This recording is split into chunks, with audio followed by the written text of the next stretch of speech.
day to you. This is another session of T-Theory, T-Talks, and we're talking about the nature of life.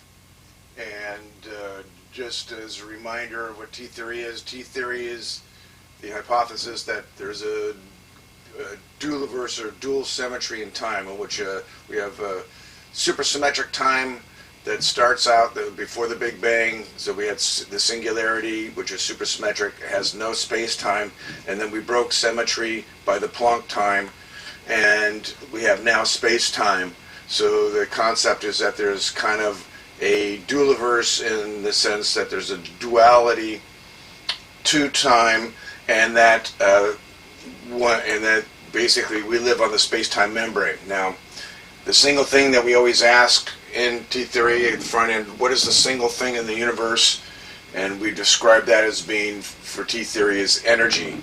Energy is the single thing. So when we're talking about the nature of life, we're talking about basically the flow of energy, because that's what things happen in life. There's energy going through it. So besides the aspect of obviously things reproducing and things, there's a dynamic stability in this whole process in which, as we start out as a human being from a baby on until we are end of our life, we basically have a set of genes that are consistent throughout our lifetime that represent both our individuality, but also our universality, in the sense that we all have basically organs and tissues that go into making us as a human being.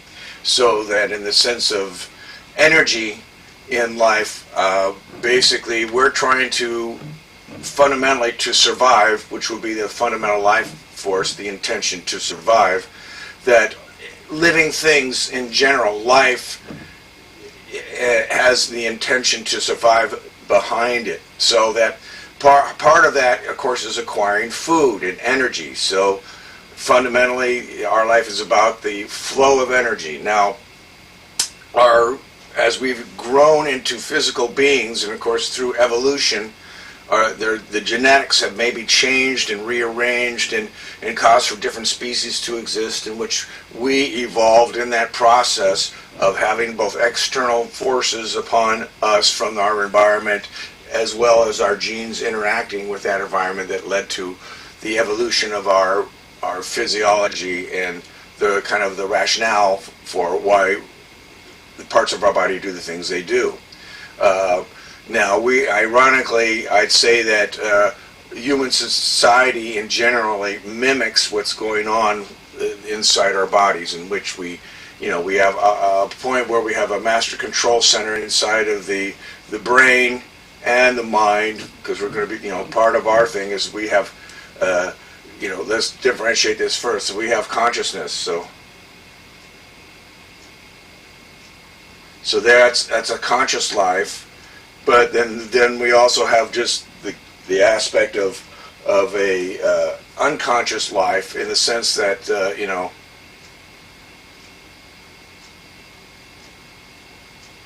in the sense that consciousness is kind of related to our ability to have the memory of the past, as well as to have our intentions put into the future. And so we have this concept of having, as T-Theory has pointed out, a time receptor, a gravity or convergence receptor, a randomness receptor, and an entropy receptor, so that we can kind of tell things when are random, and of course a survival of life receptor. But then, so in this process, this would, the sense of life, we are to ourselves kind of the epitome of what life has come to, because not only do we have a biological body, which all animals and species try to survive in order to get energy from life, we also have the additional ability to have consciousness and to be aware of what we experience and to name those things and differentiate those things, whereas most animals do not have. But fundamentally, everything has the intention to survive. So fundamentally, that is a driving, kind of a driving sense that we have. All living species, whether we're a single cell in the body, has the intention to survive versus a whole body to survive. Now, in the sense of talking about T-theory, we talked about the concept of the Planck sphere, in which this is the very initial state, the supersymmetric singularity in which existed in time, and that's basically, if I say the Planck sphere, that would be the singularity. And then we broke symmetry by the Planck length, so we broke that symmetry, and then space-time came into existence. So one of the fundamental concepts in T-theory is that there's this Planck sphere in which the singularity currently exists right now in front of us in time, and it's continually breaking symmetry by the Planck length and the Planck time, and such that is a constant.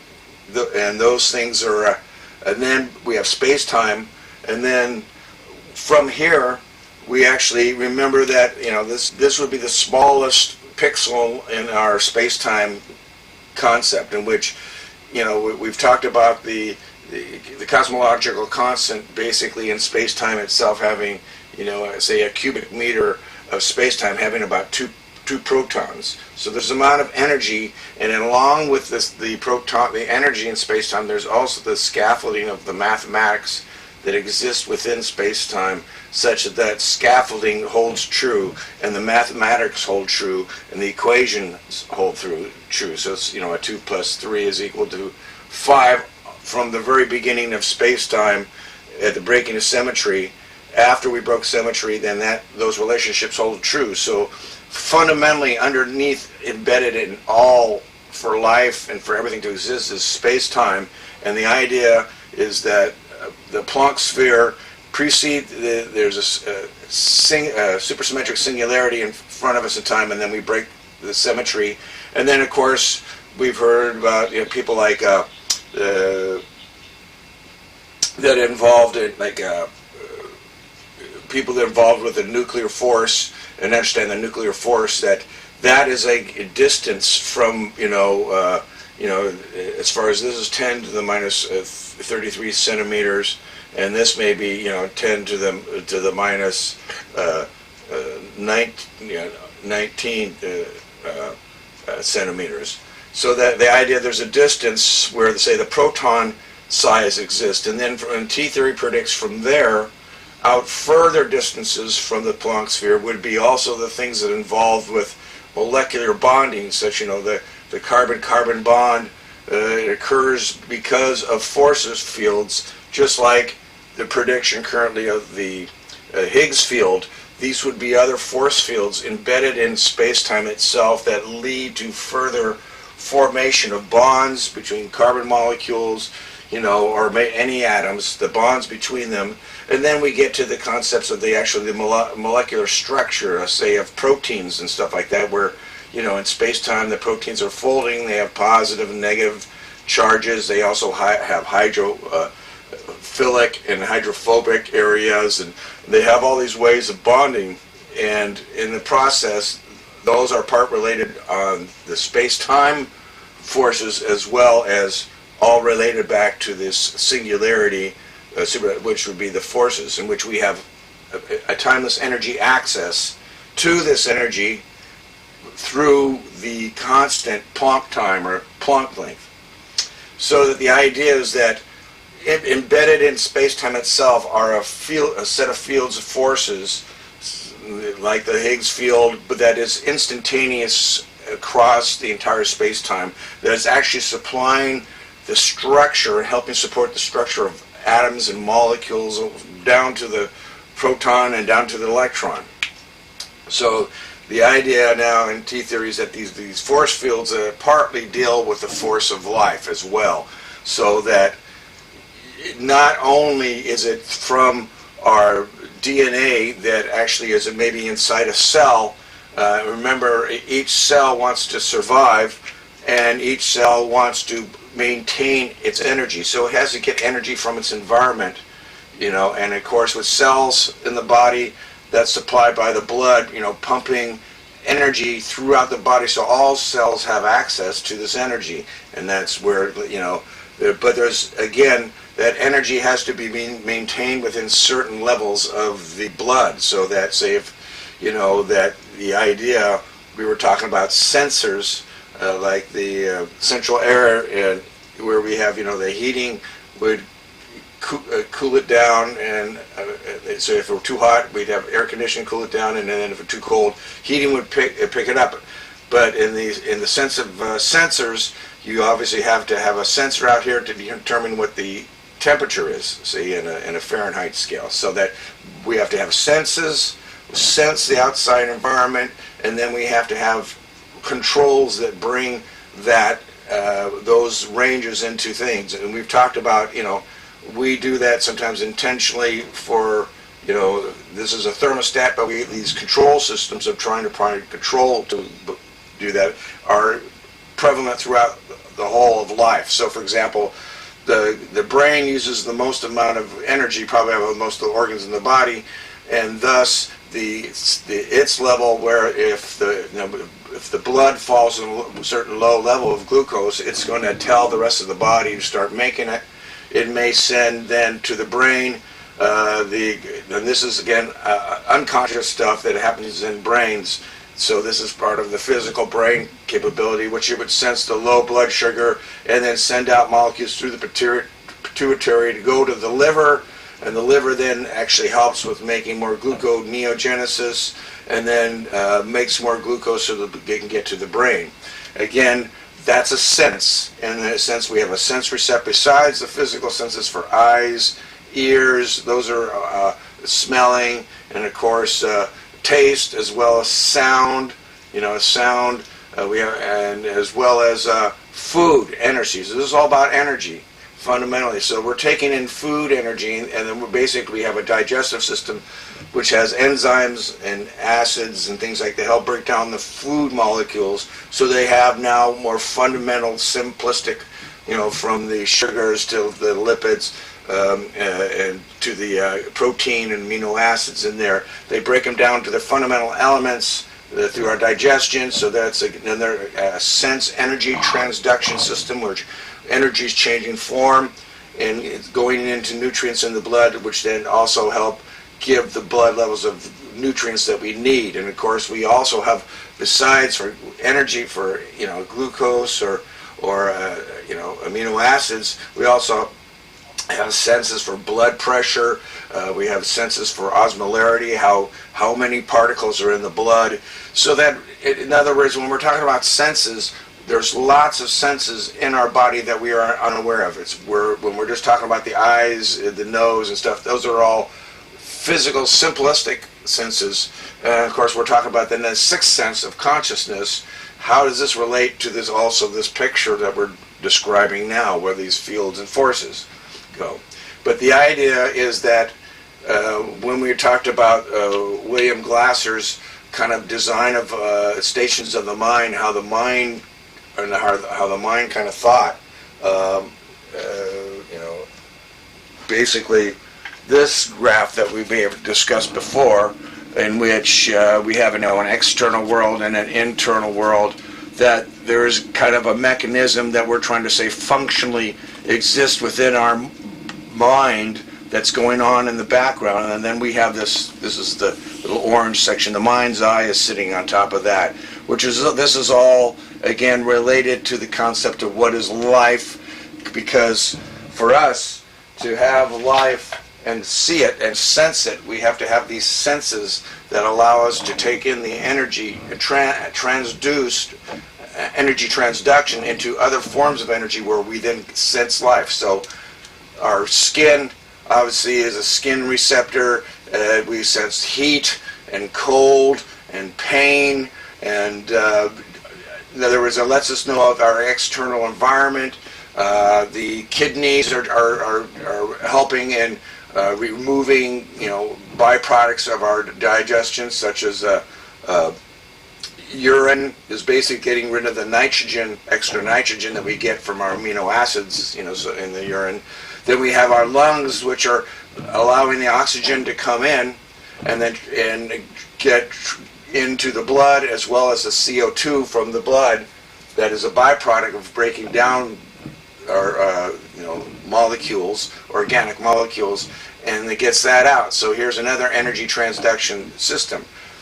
And then when we're talking about energy, the energy through us is partly driven by a couple things. So there's an energy flux coming through us, which I talk about. That's kind of what life is. And the idea is that that energy flux is driven in part by oxygen being the what's called the grand electron acceptor, in which when it gets the electrons from the foodstuffs, it completes its orbitals, and then the idea that it has it's kind of a sink, ground state for energy. So oxygen is important that we get from our environment. Of course, from this we get off CO2 in the process of getting reducing. Oxygen becoming reduced, and then oxidizing all the foodstuffs, so that regular carbon molecules that start out here, carbon, get to CO2, and thus we blow that out as a byproduct, as well as, again, there's a transformation of energy throughout our body continually going on, in which we have a dynamic stability such that our body is continually turning over, in which we're creating proteins and other elements of our body and then breaking them down. So though there's a cyclic process in which we maintain a unity of individuality, but there's a dynamic state continually going on, which is, again, part of the prediction T-theory has for the singularity is that is a dynamic energy that's continually moving, but in the sense of the singularity, this would be the energy of creation, which is therefore, since space-time as energy cannot be created nor destroyed, there would have to be, if there's energy of creation, it has to be off the space-time membrane, and that's with T-theory, the Dualiverse model. So this all has to be related back to the energy flux, what is life, and of course we have awareness of the passage of time. In T-theory, time and energy are contingent. In other words, in the singularity, time and energy are contingent. There's no space-time. However, in space-time, we obviously have the membrane of space-time itself, and then us as matter that exists on top of the membrane of space, and inside this, cubic meter are infinite number of Planck spheres, or whatever amount of Planck spheres that would have these dimensions of having a Planck length in time. And distance would fill up that volume. So the idea is that we're accessing the energy and the forces that are driving life ultimately, both expanding, both creating the dark energy for the expansion of the universe is coming from the singularity, but also within this range is also the forces and force fields that lead to the cohesion of stability. Such that if we do a little mind experiment here, let's say, for example, if you could maybe close your eyes for a moment and just imagine that, now that it's closed, you're just aware of, say your eyes are closed and you're imagining kind of the darkness, and you don't know that your body exists or anything like that. You don't know what physically is out there. Now I want you to try to imagine yourself without a body. Imagine yourself without a body. There's people that, quadriplegics that don't have arms and legs. Obviously we need to have something feeding energy into the brain.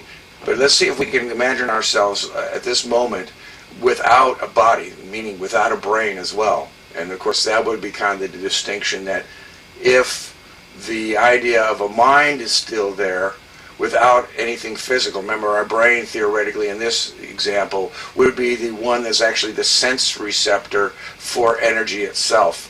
And it has the sense receptor, although the energy would be coming from the singularity state. So the idea with this is that is the question, if we did remove everything, is there a possibility for the mind to exist independent of anything physical as a concept? And the other question would be, if we take away the physical body in entirety, do the laws of physics, now you can open your eyes, do the laws of physics make sense? In other words, are the laws of physics still there? Is a strong nuclear force still there despite our physicality being gone? So in T-theory, the strong nuclear force is still there. It's not dependent on our specific existence in physicality to demonstrate it that it's there. Our physicality would demonstrate that the strong force is there, but also the strong force is there whether we're physically there or not. So the idea, again, is that is there a possibility for mind as well to be involved in a force field? In other words, they talk about the Higgs field permeates all space-time. Well, in T-theory, the Higgs field basically would explain, obviously, the field that allows for the confinement of the quarks inside the proton, which is or to the Higgs particle specifically, which would be, one of the smaller particles that is the first identification of physical matter. Okay, now we did one kind of mind experiment there, in which we kind of tried to see the concept that if these force fields and everything are still there, depending on whether they're there or not, if mind theoretically would exist in the sense of a future in which it would be inside the singularity, that would be the place that it could exist. Now, I would like also to kind of think about another mind experiment, in which we take assume now that all the matter in the universe and all the matter in our bodies becomes massless. So this is everything in our body becomes massless. Everything's a massless particle. But when we do that, when we turn into a massless particle, say this is a particle, we're going to attach a clock onto it. So the clock itself is also then becomes massless in this mind experiment. So what happens when everything goes massless? Well, when it goes massless, everything speeds off at the speed of light.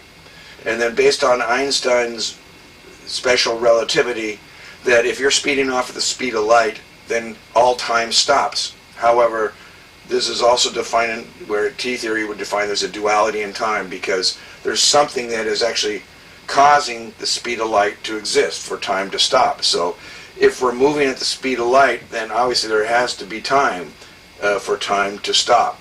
So the idea here is if time is stopped, and time is yet moving with the speed of light, there has to be two times. And again, that supports the concept of the two theory, which this singularity time is what is still moving and accelerating.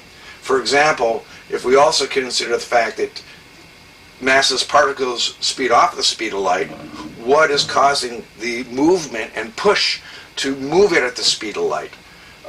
Most physics don't necessarily deal with what's actually causing the wave to be wave-like, or what causing the wave. Just like the idea of gravity, this is the drop of the pen is the effect of gravity. It isn't the cause of gravity. Likewise with time and the tick of the clock, it's at the effect of time and not at the cause of time. Where in T-theory, the cause of time is inside of the supersymmetric singularity, where energy is actually being created and acceleration is occurring.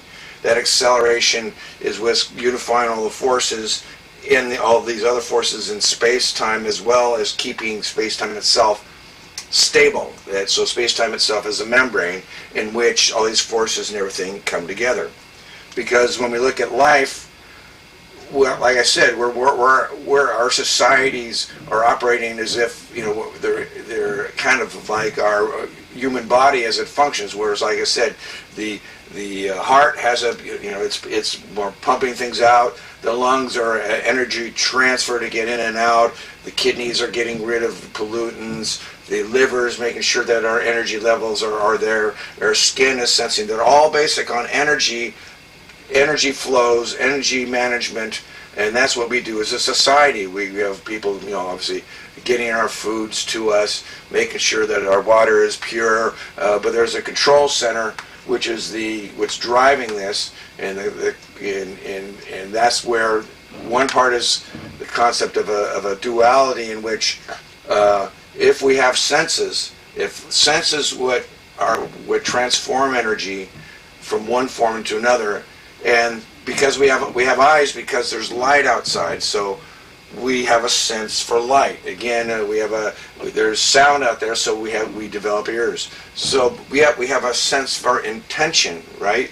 You intend just about everything that you do. You can't get away from it. So therefore, T-theory is predicting there's a functional sense for intention, and that's what gets us,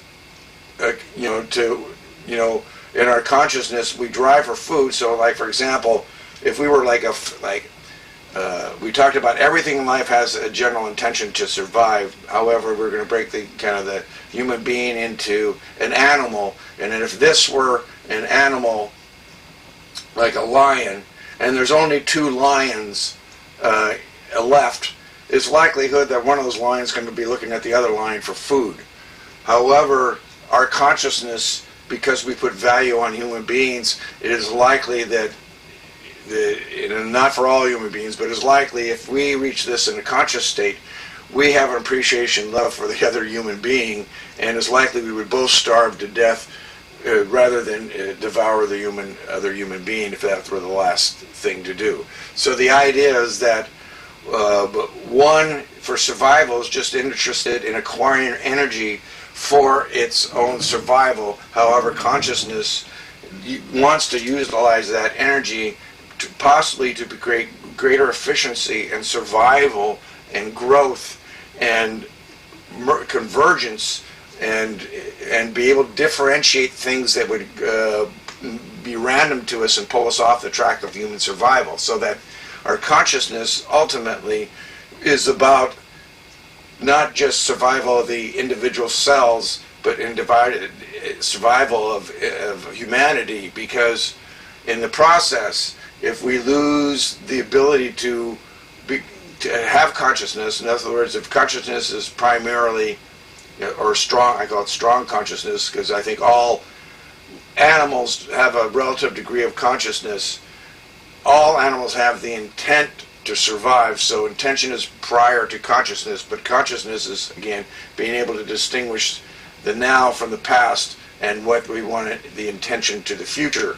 So that's partly where consciousness comes in, is be able to make that distinction. And in T-theory, basically, we're talking about the development and the relationship back to the stations of the mind, where we were talking about, where in Dr. Glasser's example, we would be able to have control or greater faculty over understanding how things evolve in the sense of experiences and energies in the mind. So again, everything's related back to energy. So we have an external world and an internal world, and remember in his model that it's when the difference between, because we have a sense receptor for the passage of time, we can remember what happened at the moment of now, and we can remember this idea so we have a memory, and we've talked about this in other talks, but the idea is that when the air from our external environment and our internal for survival are not, in other words, are not at peace, where we have a challenge against it, then it creates this error state in which our internal world and our external world don't match up. That invites a bunch of creative processes in which we may have behaviors that come in here, but we may have thoughts that come into how to correct the situation. So there's an analytical and an emotional inputs, as well as we're continuing to get more input from the outside world, and then we may have our own value systems that are involved, belief systems that are involved into the input and us making a decision. But it's based upon having a memory for the past things, having an intention for the future, such that we're trying to apply what do we want ultimately out of this. Do we want to create peace out of this, or is it going to create more error or problems? And that would, how we want the end result to be is how, again, kind of life works with human beings, in which we're also predicting in this model that we have a time receptor, a convergence or gravity receptor, and a random receptor that are part of this process, and that we're actually naming as a real entity the mind's eye. This could be the mind's ear, so you can hear yourself talk. But the idea of this central point, and then everything is based upon this reference point, and also another convergence area where we're remembering the thought, we're remembering the experience. So there's a duality inside the mind as well, where we're, even in our dreams, when we have a dream state, when we are dreaming, obviously our body's turned off as far as physically, but we have this internal convergence receptor that is randomly putting together parts of our past experiences as well as new ideas into our brain, into our mind, and it's our mind's eye that is viewing this, so that in some regards the dream is happening before we experience it, so that there's a sense where it's preceding the convergence of energy. The collapse of the wave function is happening in front of our mind's eye. And in T-theory, this aspect is what, now going back to here, is where the singularity, or supersymmetric, so we're having a sense of this energy state, and that our dream center itself is sensing the energy of order and convergence and randomness that went into breaking the supersymmetric singularity in the first place. It was super balanced energy that has a high mathematical density to it, but it broke symmetry, and then we sense that analytical relationship on the outside of space-time. We sense the broken symmetry and the randomness, and also that this would be the force of causing thought to collapse. So there's like a gravity that pulls thought together, so that thoughts in themselves are energy compactification of experiences, which experiences lead again to perceptions, which lead to, again, as we go through the past, now, future, to identities of things, such that we would differentiate things like something's an apple or a pen based upon remembering the collapse of the wave function, and that exists. Whereas animals don't, they can't go out and name things and create a science out of that thing, because they don't have the long-term memory or the thought to preserve their thoughts. I believe that if animals became conscious and have consciousness, their main thing would be the energy in their creative process would build up their energy in their mind. And when energy builds up in the mind, we want to communicate that, and that's through language.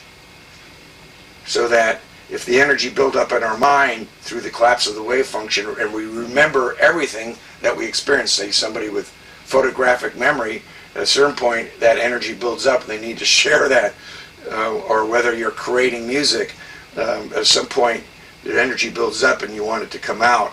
So the language of that energy is intended. So when we intend to communicate the energy, that's where language and speech come into existence, because unless there's an intention, there's no reason to put it into form.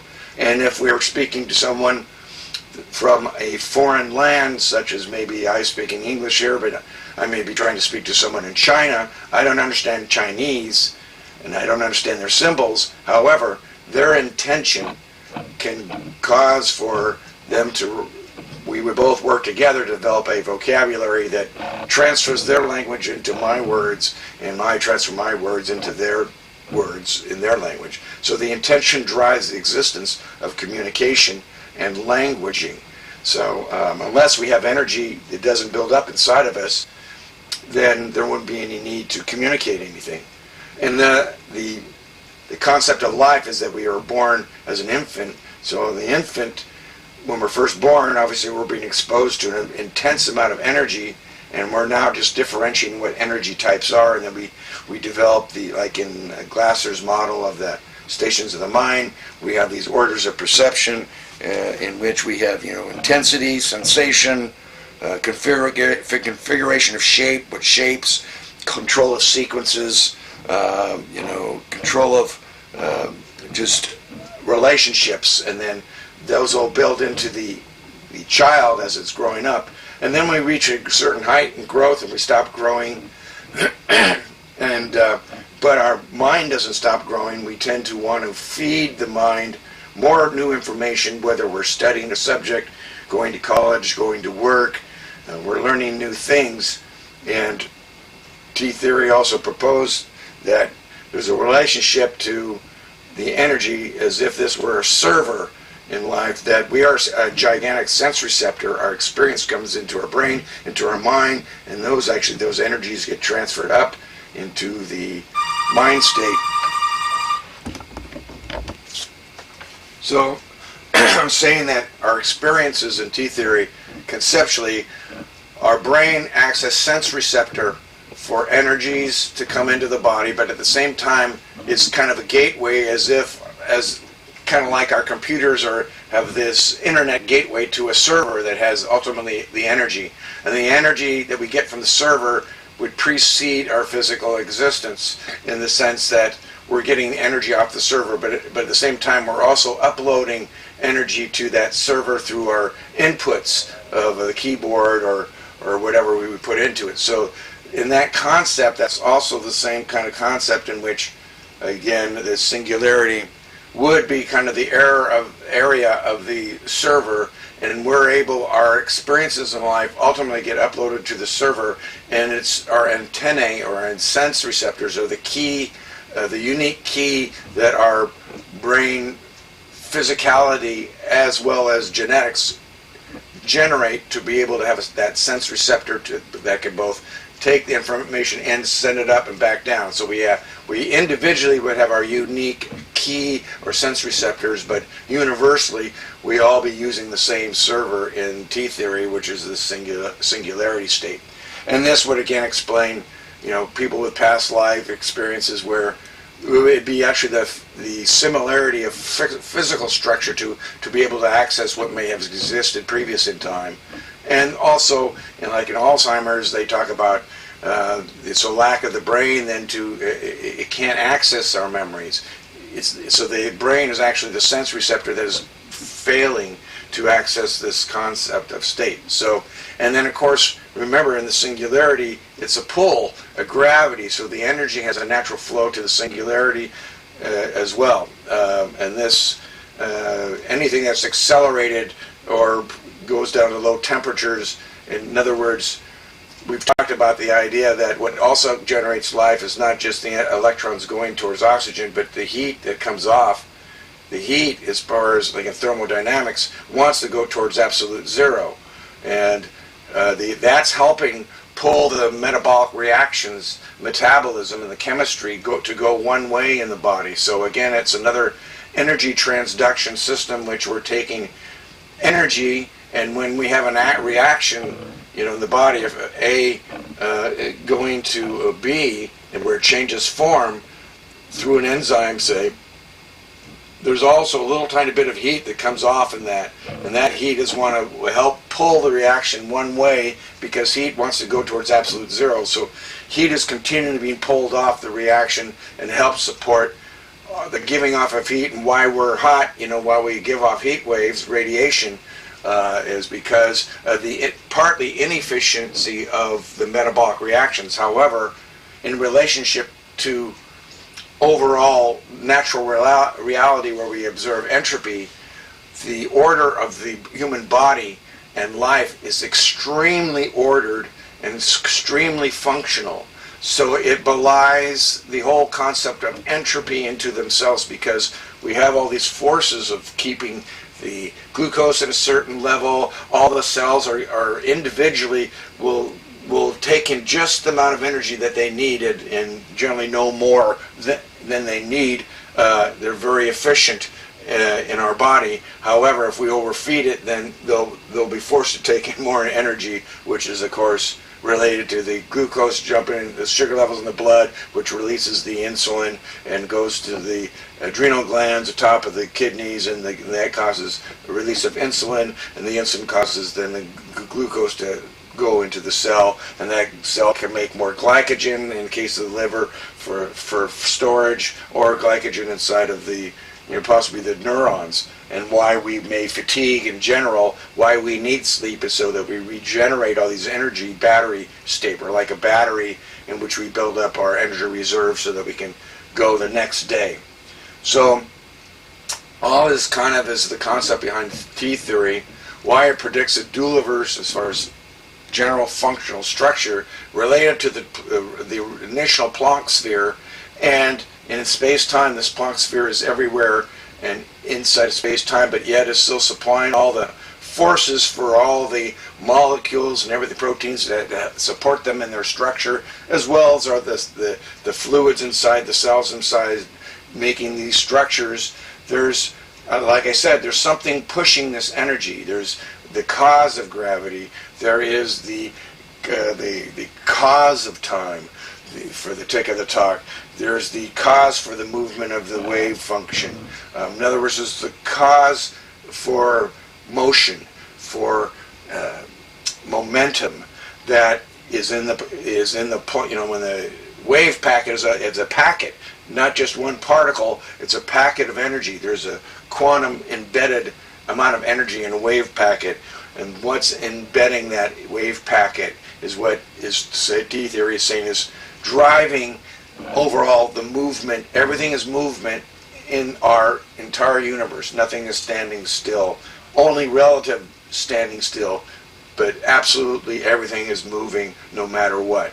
So the idea is we have this huge potential energy is causing all the motion and the expansion of the universe, the dark energy, and that aspect, something has to be generating the energy itself. And in T theory, the singularity concept of a single point that has no space-time, has infinite gravity, infinite energy.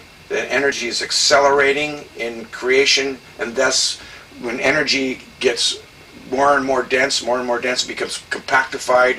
With that compactification comes the symmetry. The symmetry allows for the balance of energy, such as it appears as zero energy because it's energy imbalance. So in the singularity, there's energy there, it's being created, there's infinite density, infinite mass, but it takes up no space-time, and it's in a symmetry of balance. And then, of course, we live in the broken symmetric state, and the idea between the concept is the nature of the universe and nature of life fundamentally random, or is it intended? And in the observation from T theory is that there's a strong support for the intention behind it, because everything appears to be there intentionally. For example, the strong nuclear force, after we broke symmetry from the singularity, the strong nuclear force, the weak nuclear forces, all these other forces came into existence. The Planck length did not change since the beginning of that moment. So these are all constants. The scaffolding of space-time is constant. All the thermodynamic laws are, and special relativity and general relativity and Newtonian mechanics all have been considered constants in the sense of a relationship space-time and matter. So the idea that these constants are held there prior to breaking the symmetry, and that if they were intended, they would be there instantaneously, which it appears relative to us, they're there instantaneously because they happened within less than a second. Most of the forces happen within less than a second, and those are times usually that most of us can't distinguish without having a great amount of energy. And so the smaller the distances, the more the energy, the more the forces that are existing. So the concept of the nature of life is that fundamentally T theory predicts everything was intended to begin with. However, the mechanism is all individual. As far as consciousness, we have the ability to be above animals, which are into, obviously, eating things to stay alive, being able to extract the energy from foodstuffs.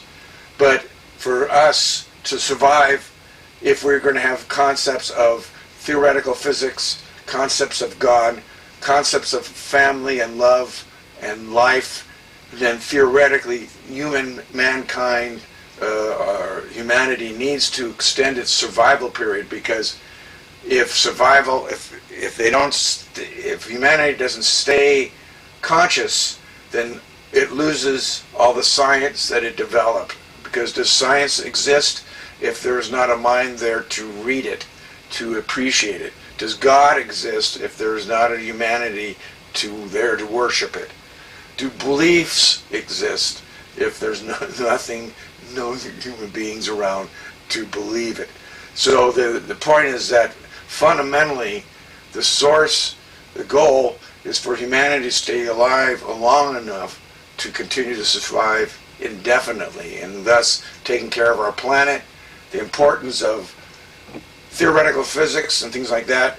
If T theory is correct, the singularity is the source of energy that we can tap, that is a timeless energy access. We can access, if we can access this energy, we can replace, possibly using our fossil fuels, contaminating our planet, not breaking down our trees that give us the oxygen that allow us to have life, and to conserve our food sources, or purify our waters, and dealing with natural disasters that we don't have any control over. That will take up most of our efforts, rather than killing ourselves over wars, causing mass hunger for humanity. We don't know where the next Einstein or Newton is going to come from. It could come from one of those poor children in a village, because we don't, the randomness of genetics and how it causes things to come up can cause a genius to be born anywhere in our human experience. And if we don't take the time to look for those individuals, those will change us more quickly, because they have a quicker access to both creativity as well as the mechanics. And although in T theory the purpose of developing mind models, like we talked about with William Glasser's mind model, is that we can access the functionality of the mind, and we can communicate, and thus in T theory to access creativity, because human beings all have creativity. All cells, fundamental life, have creativity if we look at it, but it's us being conscious of our mechanism that can optimize it. And so why the mind models come into existence, as well as their relationship to a fundamental concept of a dualiverse, a duality in time, in which T theory is trying to propose.